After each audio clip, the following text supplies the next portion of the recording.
Ako si Jim Vibes 2023, may pangarap na yumaman na walang ginagawa. Kaya kung ako yung tatanungin nyo kung paano yumaman, hindi ko rin alam. Charot lang. Kaya ngayong araw guys, samahan nyo ako. Tikman natin yung pagkain ng mga Pilipino na street food mga guys. Kaya, ayan, umumpisan ko na. Ayan. Nagpalaway ka naman to. Ito kasi yung mga pagkain natin guys na mga Pilipino na madalas natin makita. Naabot kaya.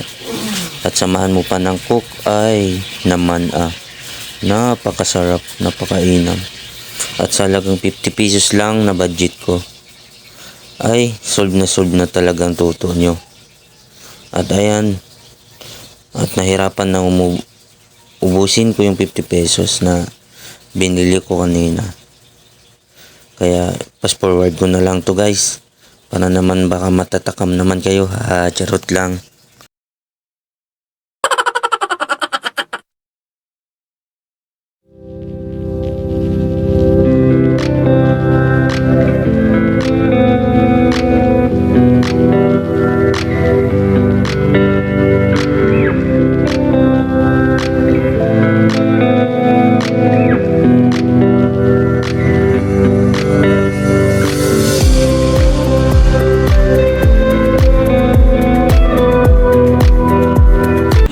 Dati, parang 12 lang to, no? Ngayon, grabe yung pagtaas eh. Umalang dati.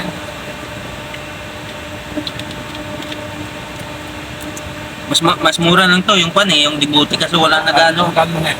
22. Nakapamahal yata dyan ng bote, no?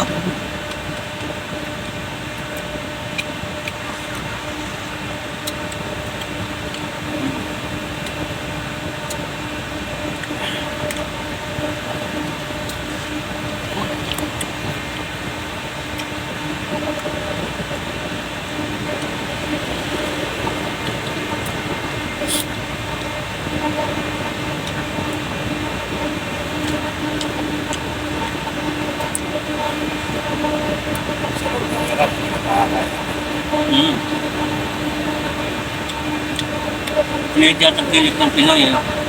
Good. Ha? Tapos kahit wala tayong nakita doon sa San Miguel. Meron galing dito.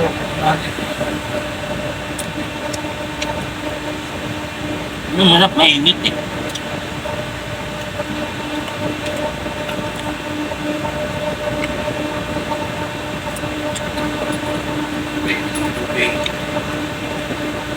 At sa wakas mga tol, naubos na rin yung kinakain ko mga tol. At yung mga tol, i-comment mo mga tol kung gusto nyo rin yung street food na kinakain ko mga tol. At ayan mga tol, piliin lang natin na maging masaya. Peace.